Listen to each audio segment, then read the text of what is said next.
Bienvenue, mesdames, messieurs, à cette grande édition du journal sur Canal Congo Télévision. Le groupe, les chefs plutôt d'état-major généraux de pays contributeurs de troupes de la force de la SADC déployées en République démocratique du Congo ainsi que le Burundi qui est en appui au FARDC dont la traque contre le M23 sont arrivés jeudi à Goma. Ils vont tenir une réunion de commandement de haut niveau. Suivez.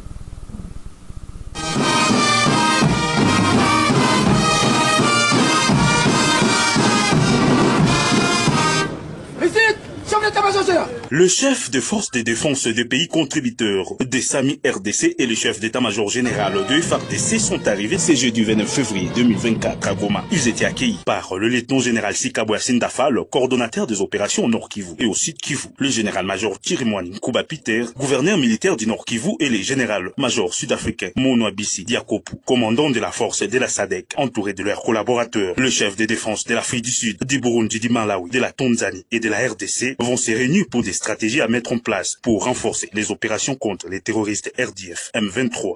Et si ces grandes autorités sont arrivées ici chez nous, c'est bien évidemment dans le cadre, n'est-ce pas, d'un travail. Et nous osons croire qu'il y aura certainement une communication finale qui va bien évidemment consacrer la fin. Et puis cette nouvelle, le vice-premier ministre, ministre de l'Intérieur, Sécurité et Affaires coutumières a, à travers un télégramme, demandé au vice-gouverneur ainsi qu'aux adjoints de maire et de chefs de secteur d'assurer l'intérim suite à la validation de mandat de leur titulaire après les élections du 20 décembre 2023. D'après Peter Kazadi, le gouverneur, maire de ville, bourgmestre et chef de secteur élis et validés sont frappés par le régime d'incompatibilité. Par ailleurs, Peter Kazadi demande à toute autre personne habilitée de prendre des dispositions nécessaires et utiles pour assurer l'intérim au cas où même les autorités précitées pour jouer ces rôles seraient aussi frappées par l'incompatibilité. Le travaux de la commission spéciale chargée d'élaborer le règlement intérieur de la Chambre basse du Parlement se poursuivent plutôt sans relâche. Jeudi, les travaux se sont déroulés en sous-commission. Le point avec le président de cette sous-commission, le député national Jacques Njoli. Suivez. Le travail d'élaboration du règlement d'ordre intérieur de cette chambre pour la 4e législature avance très bien. Nous avons commencé un travail d'abord de maîtrise méthodologique et après avoir abordé les questions complexes, nous avons divisé la commission en 4 sous-commissions thématiques. La première sous-commission vérifie les amendements et la conformité des dispositions relatives à l'organisation et au fonctionnement de la Chambre. Il y a une deuxième commission qui s'occupe de la production législative. Il y a une troisième sous-commission qui s'occupe de relations entre le Parlement et les autres institutions. Et la dernière sous-commission qui s'occupe des relations de la diplomatie parlementaire, du statut du député et des agents techniques et des cabinets politiques. Donc, cette journée d'aujourd'hui, nous avons suivi une commission spéciale et nous avons commencé l'audition de différentes sous-commissions. Demain, nous allons continuer et nous espérons que à la fin de la journée, nous aurons terminé les travaux d'audition des sous-commissions et la mise en commun du texte sera faite le samedi. Et nous espérons que le bureau provisoire recevra le texte finalisé au plus tard ce week-end pour que nous ayons une première plénière sur la question au début de la semaine.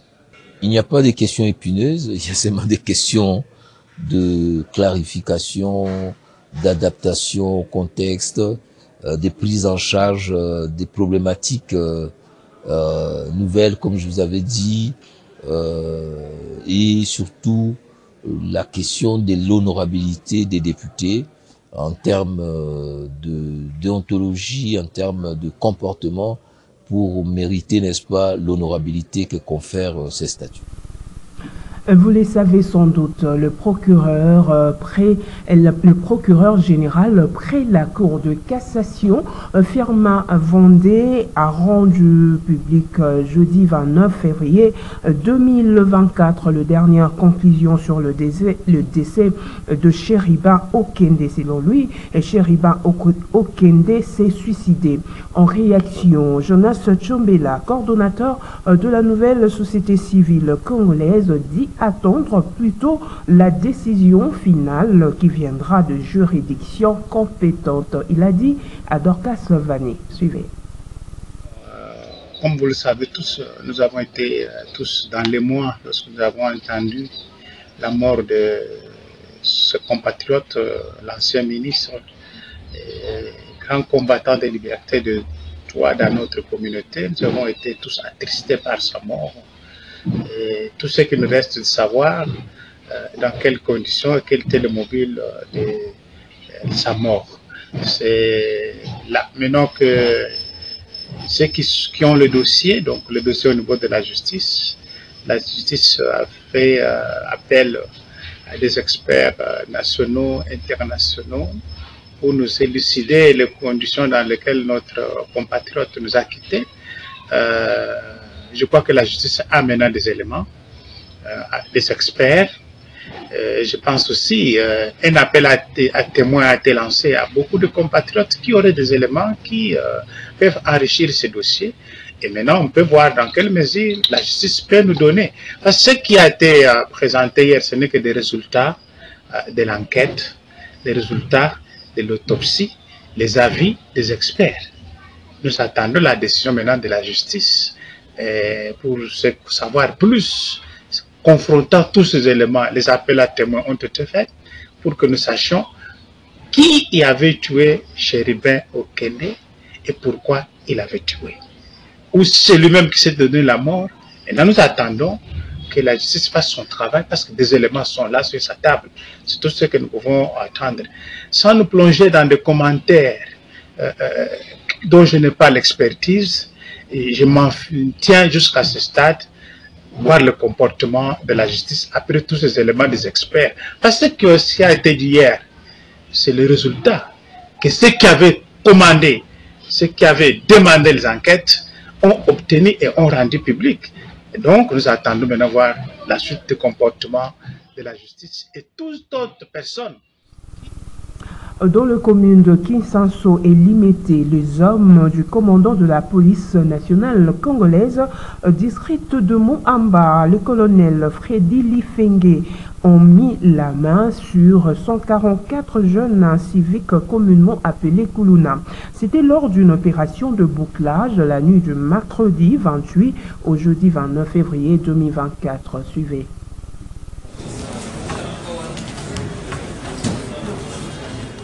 144 jeunes arrêtés lors d'une opération de bouclage organisée dans la nuit du mercredi 27 au jeudi 28 février 2024 dans les communes de Kinshasa et Limité ont été transférés au commissariat provincial de la ville-province de Kinshasa avant d'être soumis aux juridictions compétentes pour répondre aux griefs leur reprochés par cette opération de bouclage.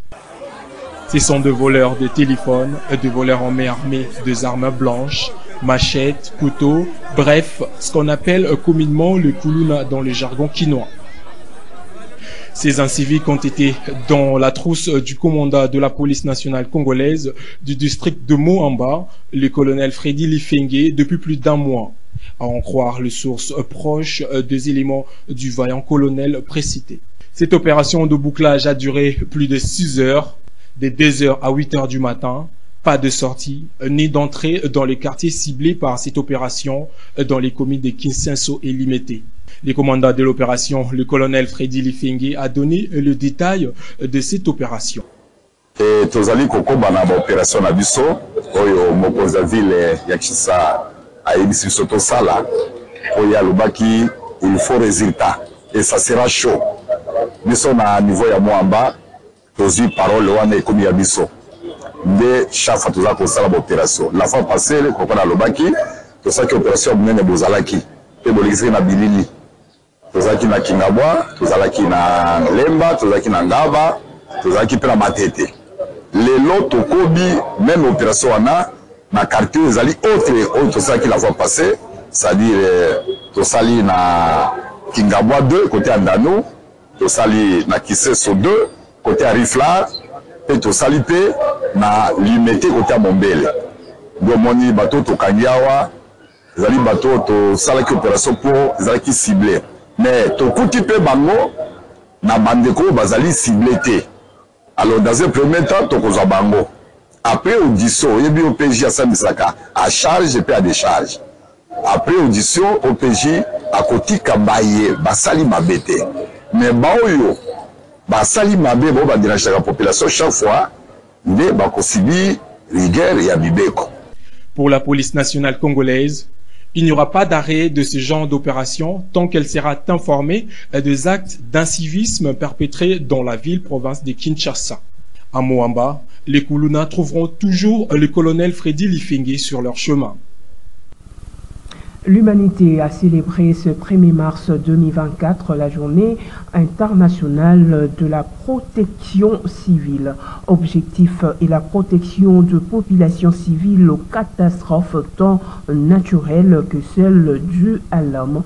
Autre détail avec Jez Bouchanga. Le 1er mars de chaque année, le monde célèbre la journée internationale de la protection civile.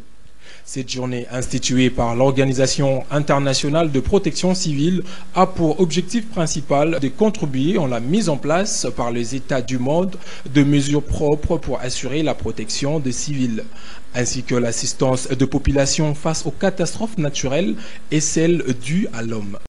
Mais comment est-ce que les populations civiles de l'Est de la RDC, en proie à l'activisme de groupes armés dont les ADF et les rebelles du M23 doivent être protégés?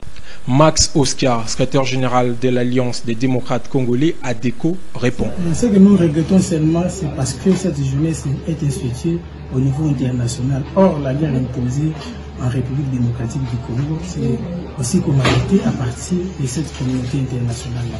C'est-à-dire la communauté internationale, car elle parle de la protection des civils, elle ne doit pas tenir compte seulement des Blancs. Elle doit savoir aussi que les Noirs aussi, en particulier la population congolaise, qui est notre au niveau de l'Est de la voie, c'est aussi des civils.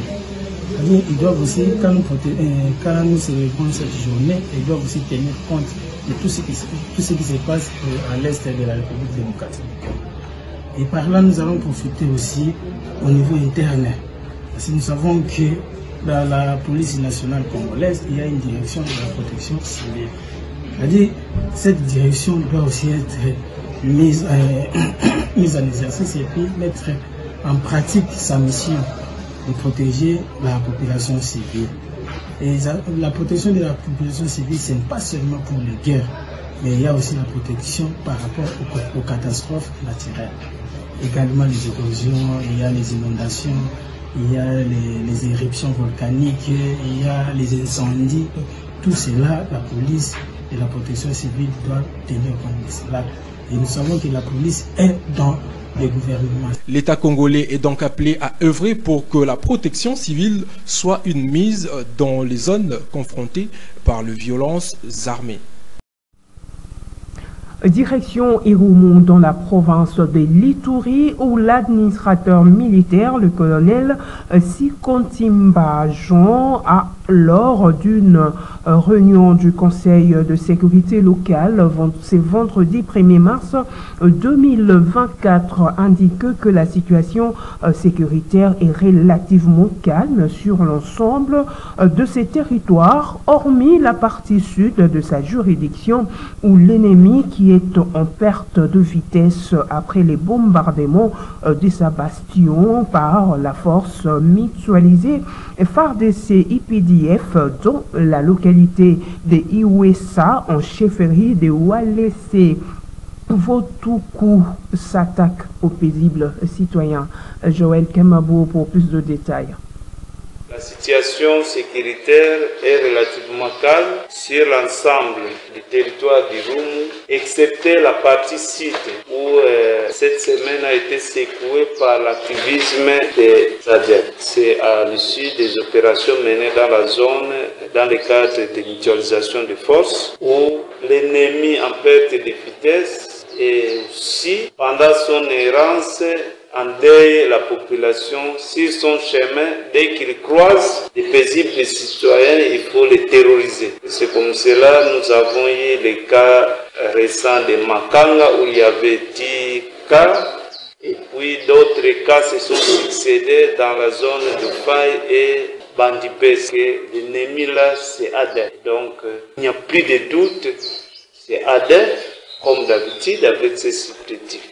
Donc nous ne devons pas être distraits pour nous détourner de cet ennemi-là. Maintenant l'ennemi est ciblé, nous devons agir en conséquence. Au besoin de confiner là où il était parce que cette partie de Bouanasoura jusqu'à Komanda c'est une partie déclarée déjà stable. Et donc ça, la demande aux forces de défense et de sécurité d'accélérer les opérations pour que cet ennemi soit confiné dans sa partie sud au-delà de Bouanasoura.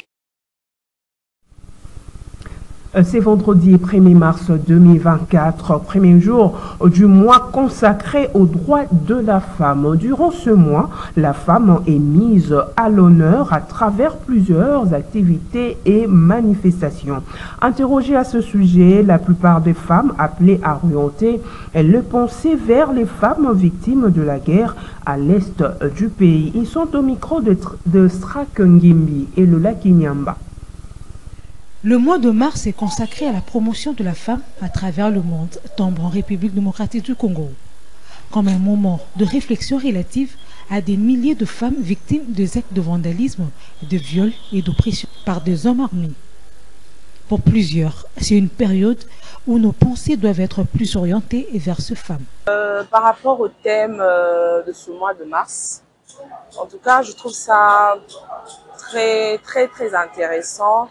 Et c'était une excellente idée d'avoir quand même eu à penser aux mamans, nos mamans qui sont à l'est du pays, qui sont en train de souffrir, qu'on est en train de violer et tout. C'était vraiment une super idée parce que ça ne peut pas se faire dans l'autre partie du pays, que l'autre partie du pays est en guerre. Et nous, on est là en train de festoyer. C'est pas une excellente chose.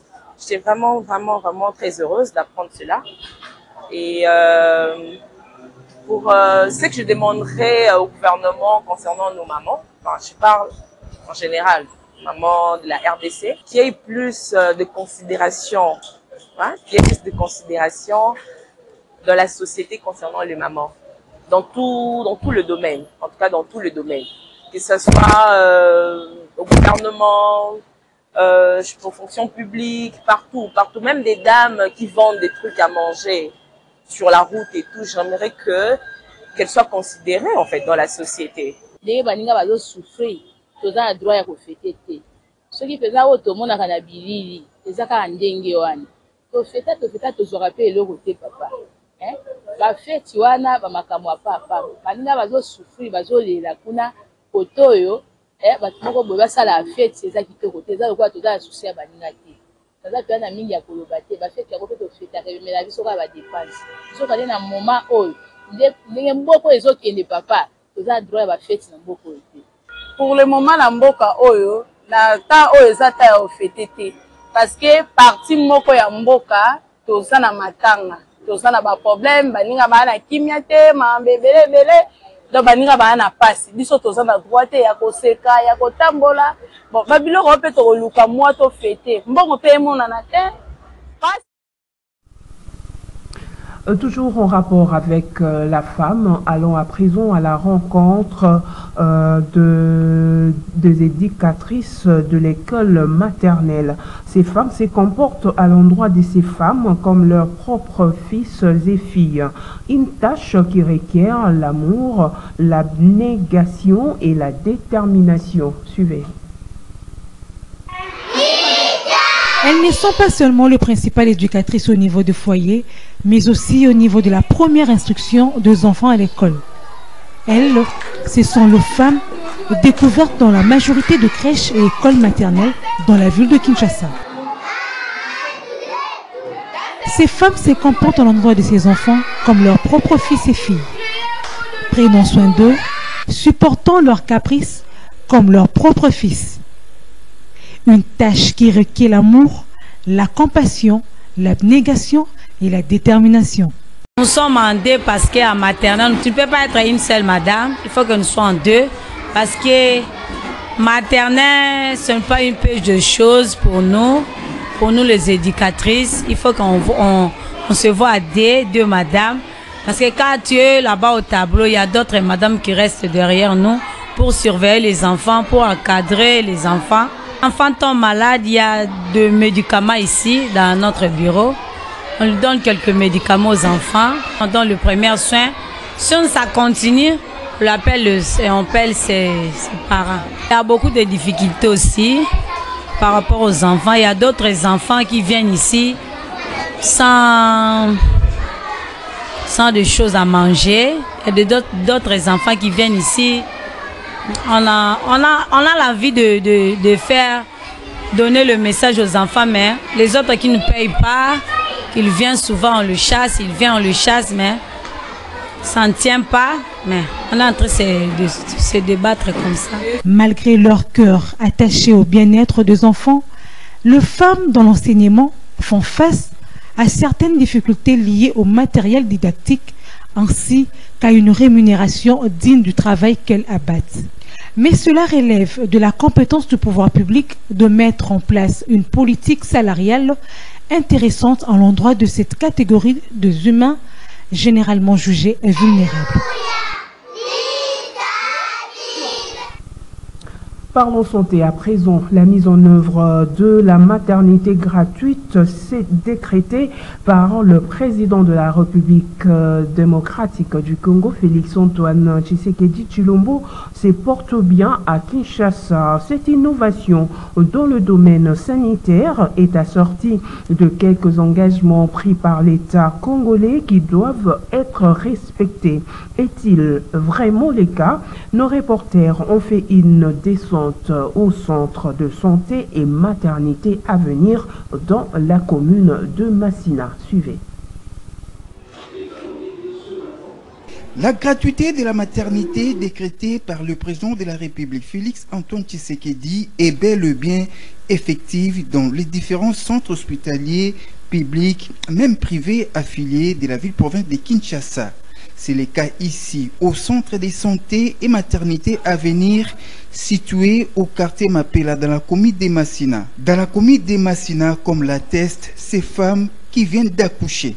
Na bana kilo na pesa na yaka kuna 20 000 kanisa kina osomba carte mais na somba carte tu vais singa yo fele na zonga la mbongo langa na dépenser ni 100 francs na zonga la ngo aventente za ngo fele ba ya penza ba ya na bango za ngo fele nyo sizo fele wa dépenser l'autre ba ya na bango matente zo fele en tout cas to sepe makasi on tu yaki kilo yaki na mbongo osomba carte mais to ya yo fele to pesa te l'autre to boti pe balandeli biso soin to futi na biso l'autre yango to pesi merci papa mokonzi nyonso to da osala pour na biso to pesi merci. Et seulement cette gratuité de la maternité affecte le bon fonctionnement de ces centres, révèle les travailleurs de celui-ci. To sengi ba respecter engagement na bango otoka na bango po biso peto za kimia ba mama bazo pe baza ne sengo bango pe kuna ba oui gratuité na bango ezo salema malamu ba kisipe banda bapesa biso bakisi ti lelo oyo mbala moko kaka donc banda mois octobre ti lelo bapesa biso mbala moko ti lelo tozwa so bakisi te bakisi pe nyonso esali nini esili siko difficulté ekoti nini bamama bazoya komata kilo moni bakisa makilo eza te ya nani ya banyama ezali te ya malaria eza te bagan mpe opoto to consulter bamama eza te yango wana nde to difficulté na biso ezaka wana do bakokisaka baposa na bango nde bayaki pembeni na biso tondimi gratuité bango mpe basala nini bakokisa donc convention nde toyokanaki ko. De tout ce qui précède, l'État congolais doit honorer ses propres engagements afin d'assurer la pérennité de cette gratuité qui constitue l'une des innovations du premier quinquennat du chef de l'État. Dans la commune de Nantélé, au quartier Araré, la population éprouve d'énormes difficultés pour s'approvisionner en eau potable, la régie des eaux étant inexistante, d'où les cris d'alarme à l'endroit des autorités compétentes. Suivez. L'eau, c'est la vie, dit-on. Voilà ce qui sous-attend que son absence corresponde à la présence de la mort. Une mort à laquelle est exposée la population habitant le quartier Araré dans la commune de Lancélé à Kinshasa, estime-t-elle, suite à l'absence de l'eau potable de la régie des eaux. Situé pourtant en face de l'aéroport d'Endjili, le quartier Araré n'abrite cependant aucun robinet pouvant le desservir en eau potable de la régie des eaux. C'est grâce aux forages, puits et autres moyens, pour la plupart mal entretenus, que les habitants de ces quartiers s'approvisionnent pour leurs multiples besoins, mais au risque et péril, disent-ils. Malgré tout ça, quartier, mais on a fait tout pour la Kotoyo, pour la Kobongisa, pour la placer bon. Mais ça capacité moi pour ça bilangezate ba maman moi bato kama ezate parce que les amabe donc tout ça na moyen kutu ya pour vivre koto malamu ezate donc yango to meka un peu biso population ko sensibiliser bango boya na basaki to ça bopoto luka kobongisa ne fils que to zwata nzela ya koleka pona kokita na se koto kapé mai na se bo ezamwa pasi po ba pompi koto ezate. Oui likambo mai maman les titseza likambo monene mai ya komela na ya kosalela soki tozwi nano oyo etali ya komela na misala ya ndako ya kusukula eza penza te epi bamai lokola baforage ye bana mboka bamoni ke kote ya biso moko entreprise ya mboka na kotanga kombo te e bazosunga biso penza te bapesa biso mai baforage ye bakomi kotya baforage me baforage mosusu ezorépondre na banorme te bisika bazoko zongo eza bisika ba toilette ya fortune ezalaki mais bato bazosala kaka ba mai wana ezoko belisa des fois et puis ceux qui te kotala oyo ya mocholo ezoko kita eza na problème plein de microbes chargés de microbes bisika wana mai mbule beti ba toilette efungwami ezoko kita. Ces cris de détresse est un appel pressant aux gouvernants de songer à cette population en leur fournissant de l'eau potable de la régie des eaux. Ce journal est terminé, mesdames, messieurs. Merci de votre aimable attention. Retrouvons-nous encore demain à la même heure. Au revoir.